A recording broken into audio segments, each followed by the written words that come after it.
Hi everyone, George here, and I wanted to take this opportunity to give an update on this beautiful Aquascaper 600. There's a story behind this. I actually set this up with a client of mine. His name's Elon, and 15 months ago we set this up together.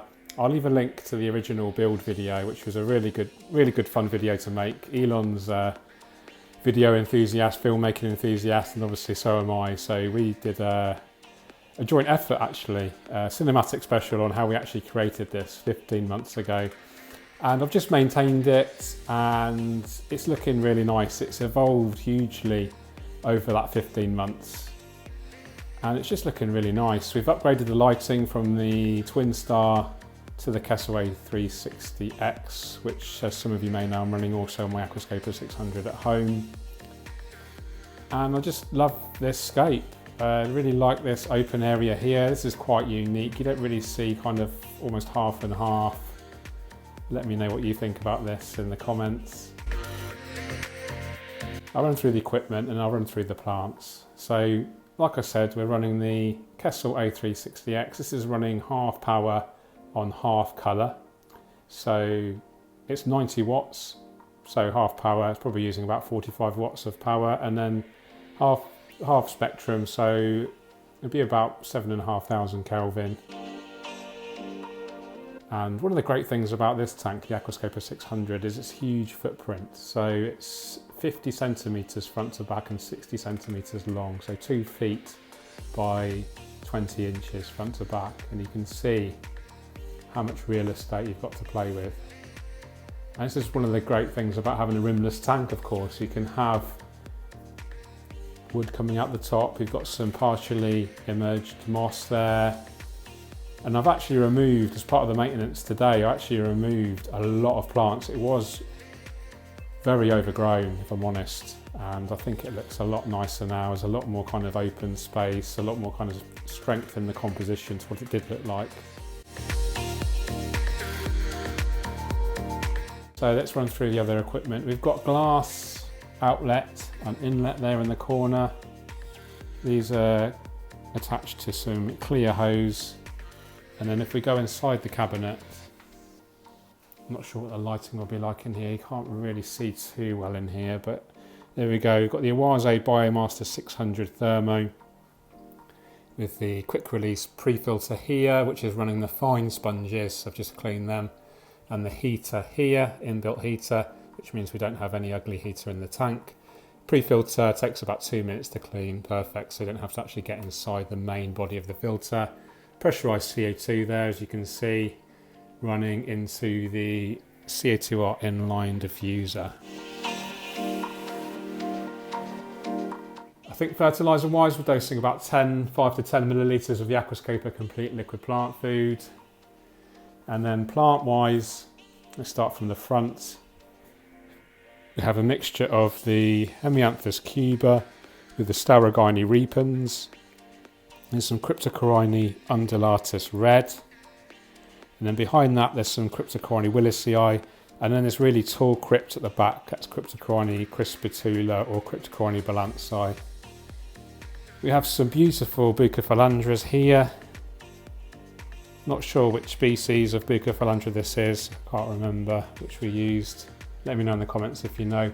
And the main kind of focal point plant, if you like, is this Bulbitis. Really, really beautiful. I actually removed about 2/3 of this. It was literally taking over the whole tank. Then we've got some Taxophyllum spiky moss here. And then there's some more Cryptocorini willisii in the back left there. So simple plant choice, mainly low maintenance plants. Fish-wise, we've got some white cloud mountain minnows and Harlequin rasboras in there. And there is actually a pair of Apistogramma, which I saw earlier, but they're hiding right now. Hopefully they might pop out before I finish filming. But this scape it's travelled a bit, actually. I did actually take it to the Royal Horticultural Society Plant and Art Fair, and which was great. It was the Urban Garden Show, the Royal Horticultural Urban Garden Show. I took it to show off there. So thanks so much to Elon for letting me do that. And I just think it's a really lovely scape. Just wanted to share it with you guys. What do you think? And another great thing about this scape is that Elon, the owner, had never kept fish or had no experience with planted tanks or aquascaping before this aquarium. So we set it up together. I gave him a bit of training. I gave him a maintenance schedule, what to do every day, every week, every month. He's followed it to the letter, and as you can see, I've maintained it I think twice over that 15 months, and Elon has done all of the other maintenance on it. So as you can see, with a little bit of training, some good equipment, an absolute beginner can succeed with an aquascape. Let's have a look at this shrimp, shall we? Some beautiful cherry shrimp in the front here. This is Colorado sand, ADA Colorado sand. And what we like to normally do is with cosmetic sands like this, once it gets a bit of algae on there or there's some soil that spills forward, we can just siphon off that top layer and then replace it with a brand new layer, and you get this really nice clean effect. Some white cloud mountain minnows are looking great, aren't they? Really underrated fish. Love these. I am actually looking for stocking options for my Aquascaper 600 at home with the Irigumi. The rocks are mini landscape rock. Got a nice big one here, it's like a focal point. And then I think there's just the one or maybe two pieces of wood in here, I can't remember. A real dominant kind of vertical element here. Really love it. Quite a wild, jungly feel to the scape. Quite a sort of ancient feel with it. With the epiphyte plants, these really help to add a sense of maturity to an aquascape. If you've got a brand new aquascape and you want to make it look grown in straight away, then consider adding some epiphyte plants. These are plants that attach to the wooden rocks. Really, really great. So filtration wise, we are running the OASE 600. This gives around just over 10 times turnover, which is perfect for a high-tech planted tank, high-energy planted tank. With the CO2 injection and the high levels of light, we will be needing to add regular liquid fertilisers to make sure those plants stay well fed.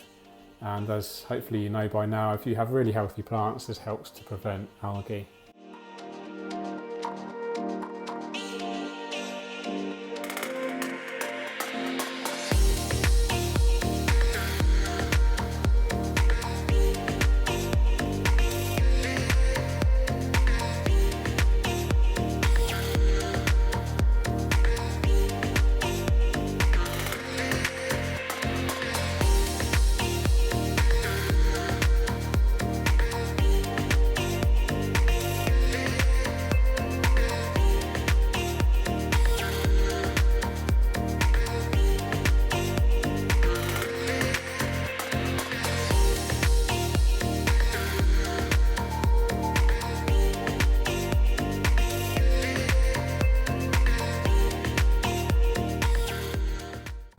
So really beautiful scape. Shows that you can keep, you know, a high energy, high end aquascape in the long term, 15 months. And even as an absolute beginner, you can maintain it appropriately. Check out these minnows, they're flaring their fins. It looks great when they do this. Hope I can get up close without scaring them.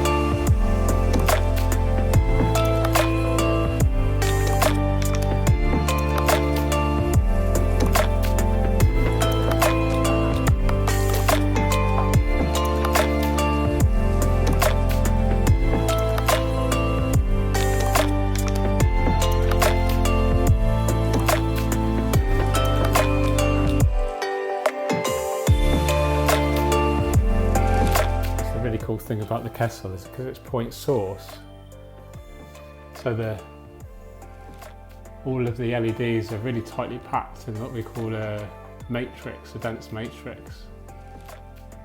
And this creates this really lovely ripple effect and shadowing, which looks really natural.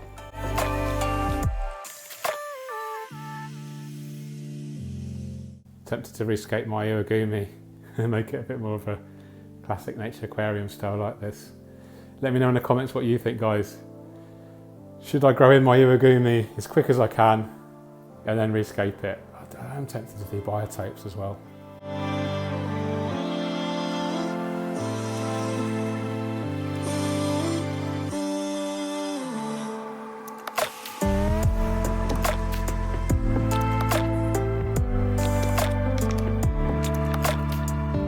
Okay guys, so update of this beautiful Aquascaper 600. Do check out the build video, and there is actually a couple of other videos. I'll leave a list of all the videos to do with this Aquascape in the description so you can view them at your own leisure. I'm going to say cheerio. Hope you enjoyed that, guys. Give me a thumbs up if you did. You take care.